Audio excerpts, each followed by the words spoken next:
গ্রামে আমার মান সম্মানের গা মেরে দিল। চোরের বাচ্চা, তোর এত বড় সাহস হয়েছে এইসব শিখতিস তুই? লেওড়া দেবো সেটা ভেঙে। এই কি হয়েছে রে? কি হলো? তুই দাদু ভাইকে মারছিস কেন?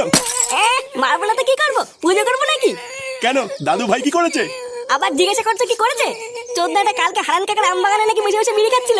হারান কাকা ওকে বিড়ি খেতে মানা করেছিল, আর হারান কাকা নাকি ও শান্তি ছিল বলে পালিয়েছে। বোদার বেলা আজকে ওর জন্য হারান কাকা আমাকে রাস্তার মাঝখানে উল্টো পাল্টা কথা বললো। আমি কি একা খাইছি নাকি? হারান কাকার নাতিও তো ছিল আমার সাথে। বালা, ও খেলে দোষ নেই, আর আমি খেলে যত দোষ না। কি বললি চোদনা? যত বড় মুখ নেই তত বড় কথা। তুই দাদু ভাইকে বকতিস কেন এইভাবে? বাচ্চা মানুষ এটা ভুল করে ফেলেছে, তো কি হয়েছে? কি হয়েছে মানে? লেওড়া তোমার জন্য আজকে এতবার বেড়েছে। আমার জন্য বেড়েছে মানে? চোদনা হরি, তুই যেই বলে আমার বিড়ি পুঙ্গা মেরে খাস, সেই বলে কোনো দোষ নেই না? আর একটা বাচ্চা ছেলে ভুল করে একটা বিড়ি খেয়ে ফেলেছে, আর উনি বড় বাল হয়ে গেছে। চোদনা আমার, বেরো এখান থেকে।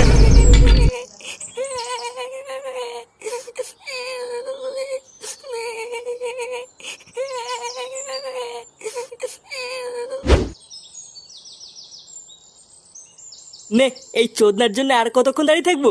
লেওড়াটাকে বারবার বললাম